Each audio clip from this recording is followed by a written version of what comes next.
Hello guys, welcome back to my channel. আজকে আমি নিয়ে এসেছি এঁচোড় দিয়ে চিংড়ির রেসিপিটা কিন্তু খুব খেতে ভালো লাগে এবং এঁচোড়ে এখন এঁচোড়ে এখন বাজারে প্রচুর পরিমাণে পাওয়া যাচ্ছে। তো আপনার বাড়িতে অবশ্যই একবার ট্রাই করুন। আমি কীভাবে করছি সেটা ফলো করুন, পুরো ভিডিও দেখতে থাকুন। যারা আমার চ্যানেল সাবস্ক্রাইব করেন তারা অবশ্যই চ্যানেল সাবস্ক্রাইব করে দেবেন।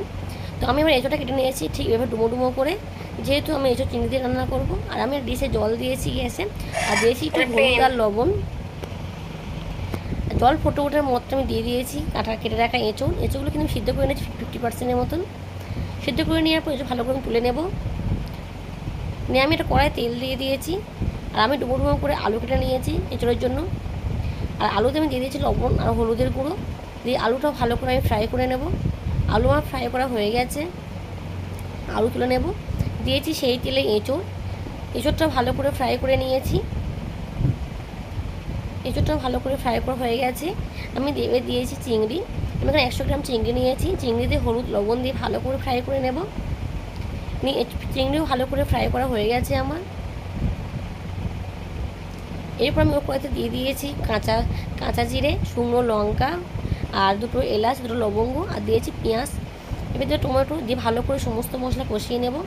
নিয়ে ভালো করে মশলা কষিয়ে নেওয়ার পরে দিয়ে দেবো কিছু শুকনো উপকরণ। দেবো লবণ, স্বাদ মতো লবণ, যেহেতু আমি প্রত্যেকটা সবজি আমি লবণ দিয়ে ভেজে নিয়েছি। আর দিয়েছি হলুদ, দিয়েছি মরিচের গুঁড়ো, আর দিয়েছি কাশ্মীরি লঙ্কার গুঁড়ো। ঝালটা কিন্তু আপনারা আপনাদের স্বাদ মতো অবশ্যই ব্যবহার করবেন। দিয়ে ভালো করে সমস্ত মশলা কষিয়ে নিয়েছি। দেখুন তেল কিন্তু উপরে ছেড়ে দিয়েছে। এরপর দিয়েছি আদা রসুনের পেস্ট দেওয়ার পরে ভালো করে কষিয়ে নেব যাতে আদা রসুনের গন্ধটা চলে যায়। দিয়ে ভালো করে কষিয়ে নেওয়ার পর দিয়ে দিয়েছি জিরে গুঁড়ো। সমস্ত মশলা কিন্তু এখানে অ্যাড করতে হবে। আর দিয়েছি আমি 1 চামচ জল। এই জলটা কিন্তু গরম জল ইউজ করেছি। আপনারা পারলে একটু গরম জল ইউজ করবেন, খেতে কিন্তু দারুণ টেস্ট হবে। সমস্ত ভেজে রাখা সবজিগুলো দিয়ে দেব।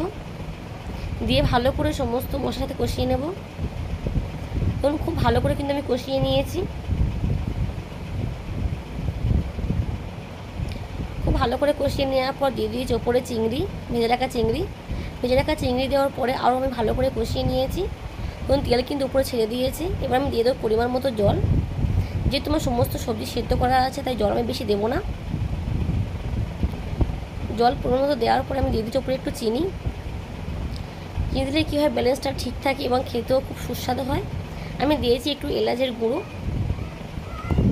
তো আমার কিন্তু রান্না হয়ে গেছে, একদম কমপ্লিট। আর দেখো কিন্তু লাস্ট রান্না কত সময় দেখাচ্ছে। আপনারা অবশ্যই ট্রাই করবেন। আর কেমন হয়েছে কমেন্ট বক্সে আমাকে অবশ্যই জানাবেন। আমার চ্যানেল